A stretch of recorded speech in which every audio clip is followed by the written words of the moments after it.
దేశ స్వాతంత్ర పోరాటంలో గొప్ప పాత్ర పోషించినటువంటి మహానాయకుడు బాబు జగజీవన్ రామ్.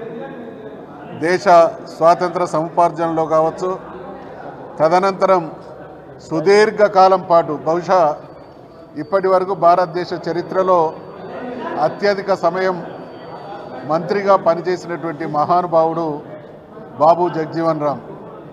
వాస్తవానికి ఈ దేశానికి ప్రధాని కావలసినటువంటి అన్ని అర్హతలు ఉన్నటువంటి గొప్ప నాయకుల్లో మొదటి శ్రేణిలో ఉండే మహానుభావుడైనటువంటి జగజీవన్ రామ్ గారు ఈ దేశంలో ఉన్నటువంటి తాడితుల పీడితుల అణగారిన వర్గాల సంక్షేమం అభివృద్ధి కోసం, వాళ్ళ జీవితాల్లో వెలుగుబాటలు నింపడం కోసం ఆహారాహారం కృషి చేసినటువంటి మహానాయకుడు.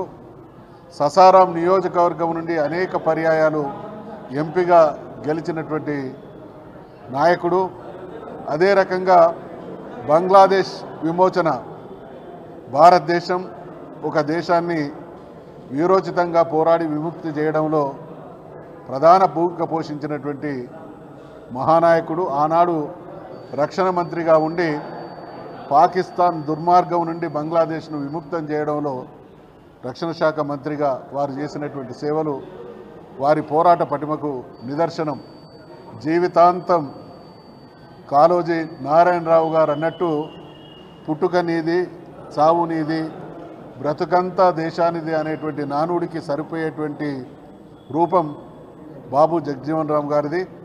ఇవాళ ఈ దేశంలో ఉన్నటువంటి అణగారిన వర్గాల వారు సగౌరవంగా ఆత్మగౌరవంతో బ్రతుకుతున్నారు అనడానికి కారకుడైనటువంటి మహానుభావులలో బాబు జగజీవన్ రామ్ గారు కూడా ఒకరు. కాబట్టి మేము డిమాండ్ చేస్తూ ఉన్నాం, తప్పకుండా బాబు జగజీవన్ రామ్ గారికి భారతరత్న, ఖచ్చితంగా భారతరత్న పొందడానికి అన్ని అర్హతలు ఉన్నటువంటి మహానుభావుడు బాబు జగజీవన్ రామ్ గారు. కాబట్టి దేశం ఈరోజు వారిని స్మరించుకుంటున్నటువంటి సందర్భంగా భారత ప్రభుత్వం వారికి ఆ గౌరవాన్ని ఇవ్వాల్సినటువంటి బాధ్యత భారత ప్రభుత్వం మీద ఉంది అనేటువంటి విషయాన్ని తెలియజేస్తూ మరొక్కసారి వారికి మా నివాళి